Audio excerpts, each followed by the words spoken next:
மத்தேயு எழுதின சுவிசேஷம் 4ஆம் அதிகாரம் 19வது வசனத்திலே ஆண்டவர் பேதுருவையும் அந்திரேயாவும் பார்த்து, என் பின்னே வாருங்கள், உங்களை மனிதர்களை பிடிக்கிறவர்களாக்குவேன் என்றார். அன்புக்குரியவர்களே, ஆண்டவர் என் பின்னே வா அப்படின்னு சொல்லி எதற்காக நம்மை அழைக்கிறார் தெரியுமா? நாம் அவருக்கு ஒரு வேலை செய்ய வேண்டும். ஆத்துமாக்களை ஆண்டவரிடத்திலே கொண்டு வருகிற வேலையை நாம் செய்ய வேண்டும்.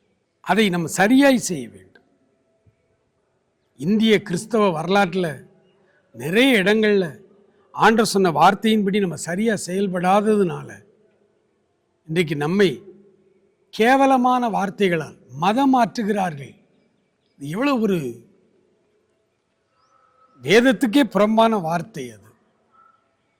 அப்படி நம்முடைய இந்த மகா பெரிய வேலையை கேவலப்படுத்துகிற ஒரு காலகட்டத்தில் இருப்பதற்கு காரணம் நாம் தான். அவர் சொன்னாரு, என் பின்னே வாருங்கள், நான் உங்களை மனிதர்களை பிடிக்கிறவர்களாக்குவேன். ஆத்தும ஆதாயம் என்பது நம்முடைய திறமையிலோ நம்முடைய ஸ்ட்ராட்டஜிலேயோ நம்முடைய காரியங்களால் வருவது அல்ல. நாம் செய்ய வேண்டியது அவருக்கு பின்னால் வர வேண்டும். இந்த மாதம் இதை தியானிப்பதற்குத்தான் ஆண்டவர் நமக்கு கிருபை கொடுத்திருக்கிறார். ஆண்டவருக்கு பின்னால் நாம் வர வேண்டும் என்றால் என்ன பொருள் தெரியுமா?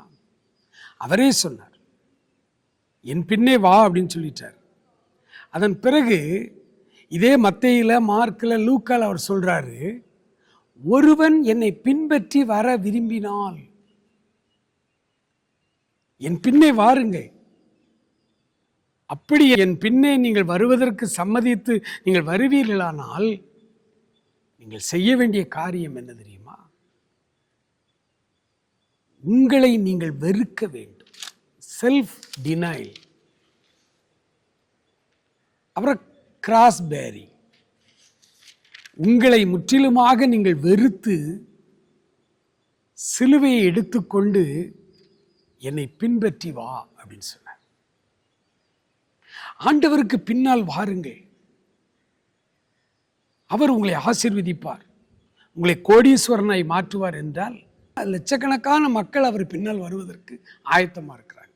ஏன்னா இன்னைக்கு லட்சக்கணக்கான மக்கள் ஏழ்மையிலே வாழ்ந்து கொண்டிருக்கிறார்கள். அதனால ஆண்டவருக்கு பின்னால வாங்க, உங்களுக்கு கோடி கோடியாக பணம் கொட்டும் அப்படின்னு சொன்னால் கோடி கோடியான மக்கள் வருவதற்கு ஆயத்தமாக இருக்கிறாங்க. ஆண்டவர் தெளிவாக சொன்னார், ஒருவன் என்னை பின்பற்றி வர விரும்பினால் அவன் தன்னைத்தான் வெறுத்து தன் சிலுவை எடுத்துக்கொண்டு அனுதினமும் என்னை பின்பற்ற கடவன் என்று சொன்னார். இந்த வார்த்தையை சொன்னால் அநேகர் அவர் பின்னால் போவதை அன்றைக்கு நிறுத்திவிட்டார்கள்.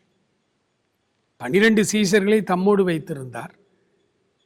அதே போல வேற 70 பேரையும் தன்னோடு வைத்திருந்தார். அவர்களை 2 பேராக கிராம ஊழியத்துக்கு அனுப்பினார். ஊழியங்களில் பெரிய அற்புதங்கள் நடக்குது, அவர்களுக்கு ஒரே மகிழ்ச்சி. ஆனால் ஆண்டவர் இப்ப இதுக்காக சந்தோஷப்படாது. ஊழியத்தில் 10 பேர் வியாதியிலிருந்து குணமாயிருக்காங்க, 50 பேர் பிசாசு பிடியிலிருந்து குணமாயிருக்காங்க.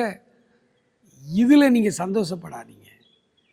500 பேர் கைதூக்கி ஒப்பு கொடுத்து ஊரே கலங்கிட்டு அந்த கூட்டமே அப்படியே அரண்டாங்க. அதில் சந்தோஷப்படாதீங்க. உங்களுடைய பெயர்கள் பரலோக ராஜ்யத்தில் எழுதப்பட்டிருக்கிறது, அதற்காக சந்தோஷப்படுங்கள்.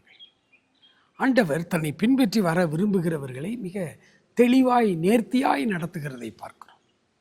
அவரை பின்பற்றி வர விரும்பினால் அன்றைக்கு ஆண்டவர் சொன்னதை இன்றைக்கும் நாம் எடுத்து தியானிக்கிறோம்.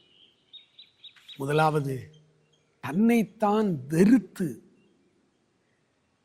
ஆண்டவருடைய சமூகத்தில் இந்த காலை வேளையில் ஜெபிங்க.